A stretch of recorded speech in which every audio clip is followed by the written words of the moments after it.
welcome to another gameplay episode of the Trinisphere where Timmy, Johnny, and Spike battle over all things EDH. Today we're playing Zendikar Rising Monocolored Commanders. This is actually game number 2. We had a quick game number 1, so we decided to record a second matchup. So be sure to check that out when you get a chance. But we have Timmy playing Charix, the Raging Isle. The Johnny, will be playing Ashaya, Soul of the Wild.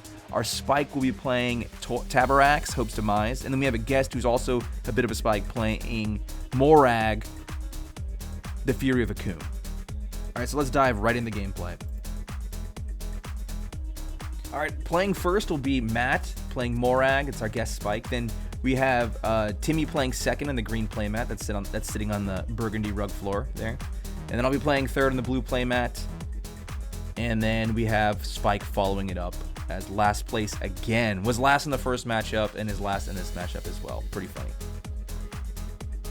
I'll get it down at turn 1 Arbor Elf. This deck has a ton of 1-drops, so you should be able to play out something on turn 1, preferably a Mana Dork.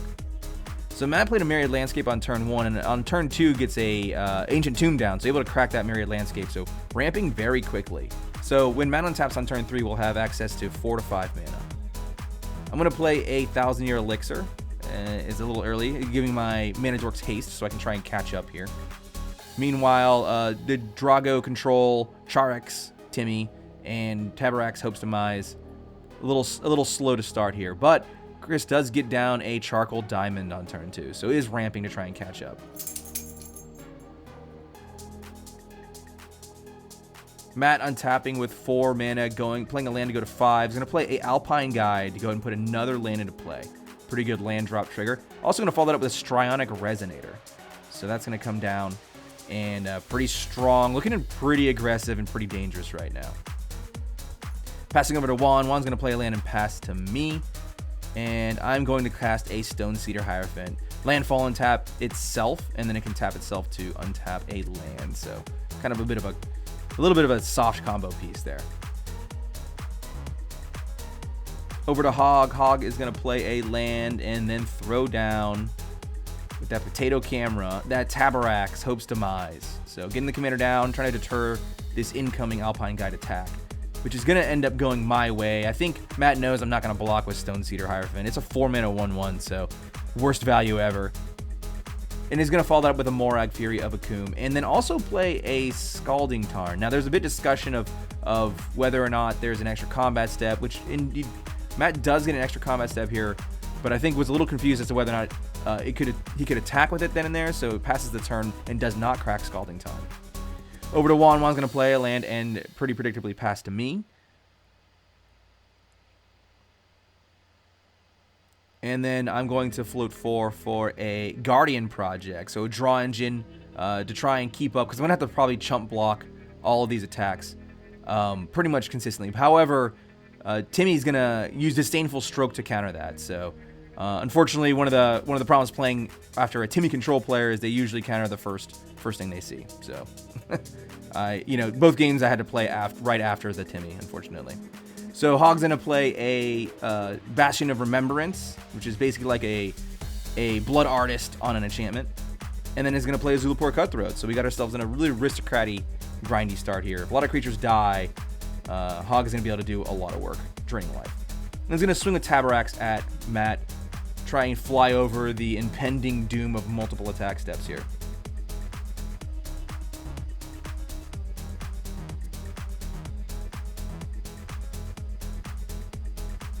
Alright, so Matt is going to pop that Scalding Tarn, giving a second combat step, and then activating Strionic Resonator to get a third combat step, and then playing a land, I believe, to get a fourth. So it's also going to catch Savage Beating after attacking me. So I think I block the Moraug here with the Scythe Leopard, but he gives all of his creatures double strike, so I'm pretty much dead here now. So first combat win at me, going to combat number 2. Is gonna swing. I have no blocks at this point. Gonna swing at me again.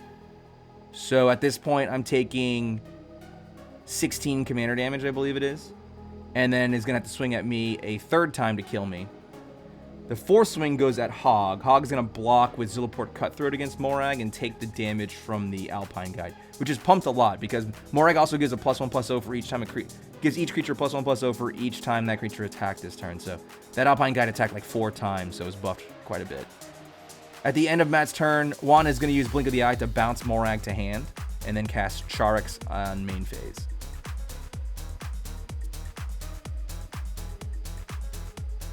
Over to Hogg.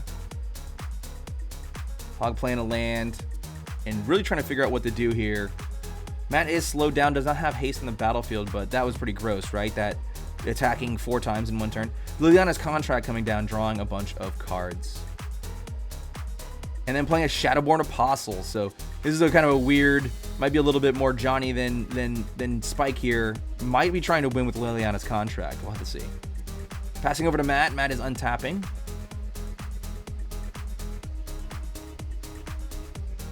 Paying 5 and some life for a Perforos Bronze Blooded. That's the one that for 3 mana you can basically sneak attack things into play. Really good. And it's going to sneak attack in a Ilharg the Raise Boar. So going to combat, swinging with Ilharg triggers. Now he can put another creature from hand into play tapped and attacking. What do you know? It's Moraug. Moraug, Fury of the Akoum. So Moraug's in play. They're all attacking.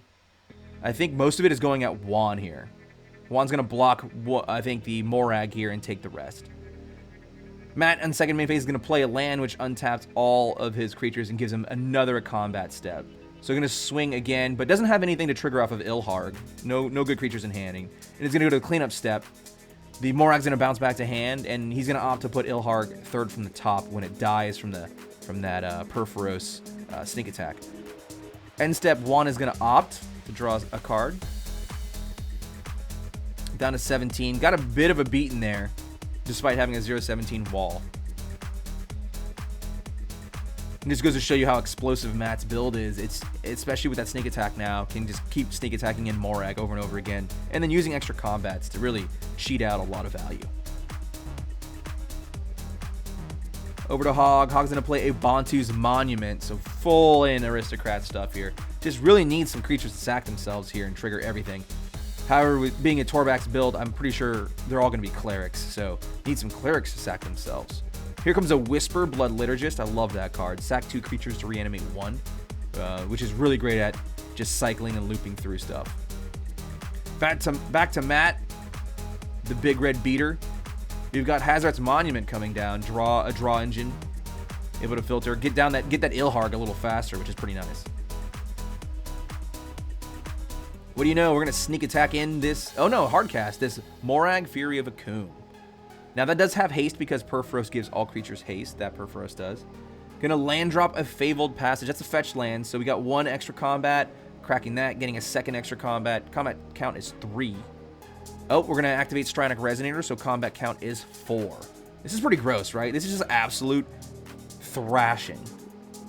Going at Hogg. Hogg's gonna attempt to block. Gonna put a Shadowborn Apostle in front of, I think weirdly enough, it's the Alpine Guide this time. I'm not really sure why that is.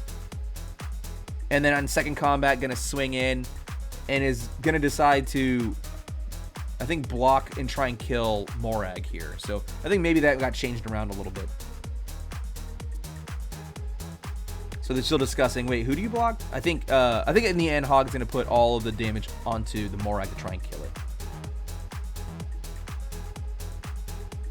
So this is combat 2, putting the Whisper in front of the Moraug, as well as a Shadowborn. So that's 2 damage stacked on, and it's going to roll up the Taborax up into the lethal blocking range. So, however, in the third attack, Hogg is going to die from just flat out Alpine Guide damage, but is going to kill Moraug in the process. That might have been the fourth attack, honestly. All right, on to Juan.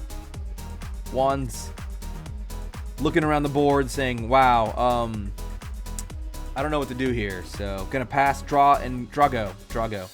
Passing over to Matt. Matt's gonna cast an extra planar Lens and go ahead and imprint a mountain underneath it. So just has tons and tons of mana. Just needs cards now, right? Well, who needs cards when you have Moraug, Fury of Akoum? Here it comes. Coming down. Going to combat. Oh, discarding a card and drawing another using Hazoret's Monument there. But doesn't attack into that Charix. It's too big right now. So, pass it to Juan. Juan draw goes back to Matt. Matt draws a Valakut Molten Pinnacle. So, has a way to end this game despite not having to, or being unable to swing through a Charix. Is going to start doming Juan for 3. Passing to Juan. Juan draw goes, passes back to Matt. Matt plays a land, dealing 3 to Juan. I think Juan's life total stays at 15 for a little bit until we remind him to drop it down to 12. Back to Juan. Juan is going to draw a land and play it. And then go to combat and swing, weirdly enough. Just wants to try and get some damage in there. Can pump Charix into +7, -7, I believe. So into a 7-10. And is going to end up doing that. I think Matt went no blocks there anyways. Just takes that 7. Sees that Juan's shields are down. Gonna flash in a Solemn Simulacrum. I think that might be actually hard cast. Not gonna use the sack trigger off of Perforos. And is gonna go to combat. Because the Solemn put a land into play, Matt's gonna have second combat here. So Juan is gonna cast Engulf the Shores at instant speed. It's gonna bounce basically everything to Matt's hand. However, I think after discussing it, we realized that Juan's dead in a couple of different ways. For example, Juan's at 6 life, and if Matt replays Alpine Guide and Solemn, that's enough Valakut triggers to kill Juan. Or he can just, during his combat, flash in everything with Perforos and swing anyways, despite the fact that they were bounced to hand. So, after discussing all the options, Juan says, yeah, you know what, I'm just gonna admit defeat and scoop up here, so... There we go. That's the end of game number 2 of Monocolor Zendikar Rising. We're finally caught up. We can get into some Commander Legends soon here now as well. But that was an absolute thrashing. That shows you the power of going first in a really aggressive, ramping heavy deck like that. Just so completely outclassed everyone on speed. And that deck works really well. Just so many attacks that support anyone can mount a reputable defense. So that's a wrap on our Zendikar Rising Commander gameplay. I hope you enjoyed it. Be sure to like, subscribe, and hit the bell icon if you want to get notifications, especially as we start to get into our Commander Legends cycles. So we're going to be playing a lot of those. And hopefully pretty soon when things wrap up, we'll get back into the actual recording room. And so you won't have to listen to me all the time and have me guess at how blocks went because I can't remember. But anyways, this is Shannon the Johnny signing off. As always, great minds.